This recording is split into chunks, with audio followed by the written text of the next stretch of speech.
OTT or streaming as we call it is fairly nascent in India, and not many, all the people from on this panel have come from different disciplines to OTT. So can we start with you, Dayal? Now you have an extensive theatre background. So can you tell us about how your theatre background helped you to get into the streaming or OTT space? Am I audible? Yes. So, yeah, in nutshell, if not for OTT, I'm not here at all in this point of time, and then I would not have had the opportunity of being on-screen actor. So that's the kind of power that OTT has today. The kind of demand that OTT expects from the technicians or actors. So a background with theatre gives immense opportunity for all these actors to get into OTT as quickly as possible and adapt. So though the process of working is different, how you create a scene, how you create a story, how you structure would be different in theatre, but then in OTT is also different. But how quickly one actor can adapt into this medium is unbelievable. So that's the kind of opportunity theatre actors and skilled actors have in OTT as on date. This is the best period ever. So specifically, what discipline of theatre has really helped you in OTT? I think discipline. Discipline. I think that's what theatre teaches you, because no matter what, it's a live, so the actor has to be available. Every single actor, whether he's playing the lead or he's going to stand right behind, holding an armor and then just standing there. He's got to be there on stage, on time. So that, I think, gives a total dimension towards adapting into OTT, because the creators of OTT are extremely demanding. They don't have the time, because the depth of scene that they are creating today, people used to say that getting into the skin of the character, but it's no longer that. Getting into the skin of the scene is what is important today. So how all actors believe, trust in each other in theatre, that is reflecting now in OTT. Because if there is no trust on stage, then the scene falls flat, and that is what is happening in OTT, because that trust, the director or the creators are expecting that kind of a trust among each other. So that's beautiful space now. Yeah. And coming to you, Manoj, you had a long and successful film career, and you still have a long and successful film career before you got into OTT. How did it help you? I'm sure you'll say acting is acting, but was there anything specific that helped you in the longer format? A longer format is very challenging. On the contrary, Dayal was partially right in saying that you have to get into this skin of the scene, but it's keeping the consistency of the character, keeping the flow of the character, keeping all those nuances of the character, and also remembering each and every scene and where it's coming is the most difficult thing. I mean, Raj and DK, they start with the first episode, scene from first episode, and the second scene that we are going to shoot, it actually coming from the 9th episode. So keeping the graph, and deciding the graph of it, in a matter of time, I think it's a most difficult thing. And you can only do it if you are with the character and with the script. You can't do it, otherwise you are just depending on your directors and their guidance. And I personally like to be self-sufficient and not bother my directors all the time where it's coming. How should I do it? Instead of that, I would like to surprise my directors and tell them that no, I am quite abreast with the script and I remember it. Now let's try various things about it. So yeah, the consistency factor, the graph, the flow, I think that's the most challenging thing that most actor must be going through. I go through it, and I would like to believe that everyone goes through it. It goes through the same thing. So, how do you do it? As in, do you do it in your head or do you make notes? What's your secret? The preparation time is the notes time. When you are doing it, that is not the time when you start jotting down. On the day of the shoot, I try to rehearse quite a lot. I try to read my scenes, as much as possible. Then, with the directors and their input, try various things about it. If I'm going wrong, there is Raj or there is DP who's coming and telling me, Manoj, I think this is not going to be right, because before this, your reaction is going to be this. So this performance will not work for you. I'll give you an example. A shootout happens in police station in second season. Okay. After Sunny Hinduja's character, what was his name? Milind dies, and the first time when I performed, I howled. Okay, and Raj came to me and said, Manoj, no, don't do that. Just give me a performance where you are just stunned. Because after this, you're going to speak to your wife, and there you would be breaking down. So you can't break down here. So these little things. That is one of the times we said, otherwise he's one of those first rankers who act like he didn't study. And all night he mugged up. He comes to the shoot like he hasn't prepared at all. And he's joking around, and we are thinking, did he even read the scene?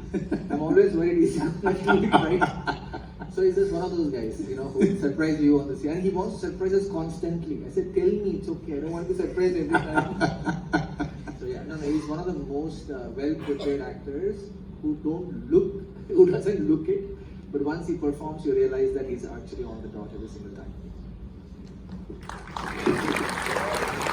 Thank you. And Rajan, DK, and in whichever order you want to answer.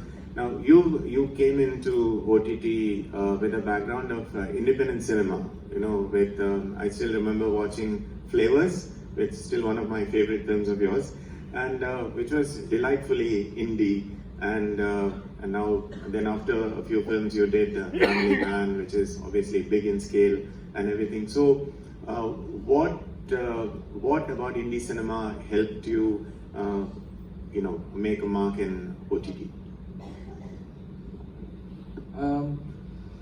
I think indie cinema made us complete filmmakers. I remember making our first business cards where we wanted to say director and all that, but we wanted to make it filmmaker because it felt like a complete definition of somebody who would not just direct, but write, direct, produce, edit, whatever needs to be done. So indie filmmaking for us really taught us to be self-sufficient, completely self-reliant. Just the two of us could actually go and shoot a film, edit the film, add music, sound, the whole damn thing till it releases. So that's what gave us the confidence that we don't know anybody else in the industry. So what do we know is the skill set that we taught ourselves. We bought a computer, taught ourselves how to edit. So this whole package gave us the confidence that wherever you put us, we can make a film, irrespective of the budget, irrespective of the stars. So I think that's what still keeps us going. Even the Family Man, the way we shot it, the way we approached it, the way we switched from features to series, the indie background was so strong for us that it helped us so much to do anything and kind of push the envelope wherever we want to, because at the end of it, it's just you. You can screw it up or you can do it well. So it's in your hands.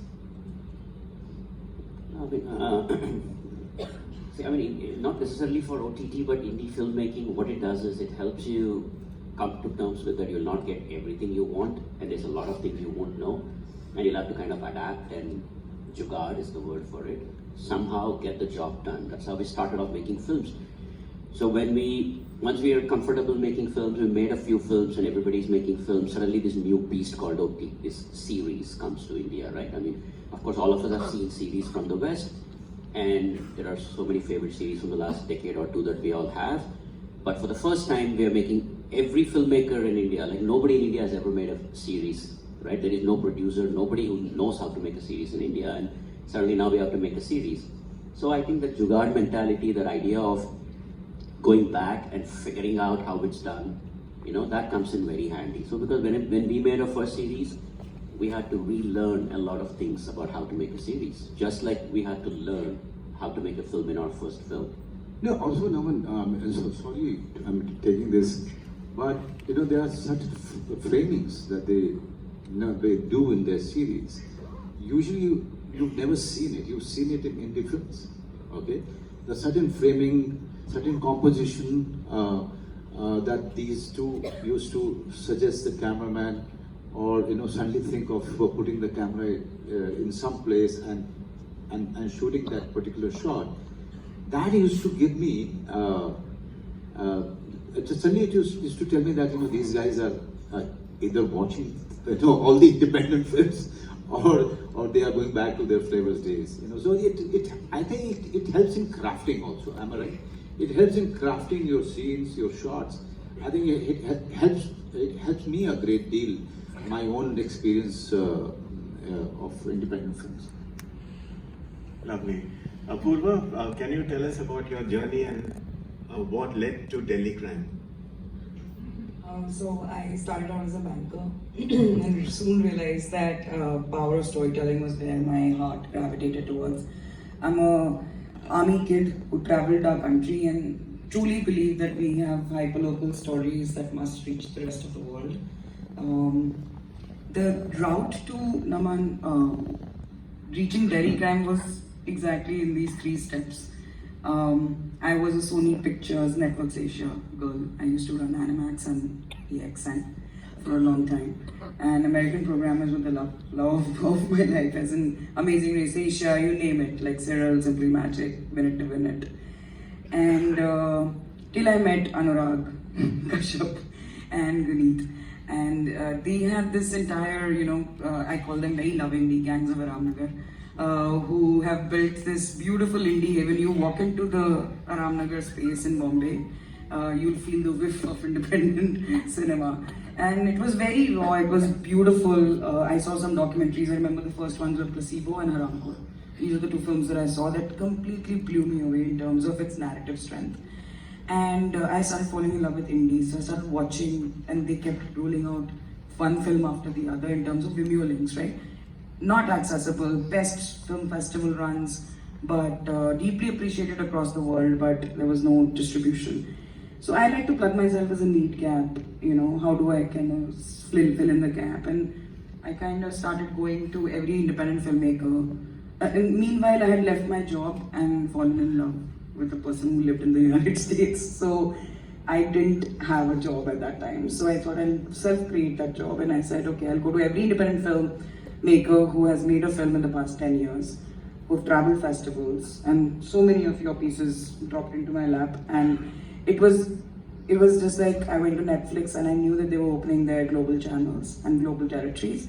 And I said, whatever you give to one Salman Khan film, give me for 40 films.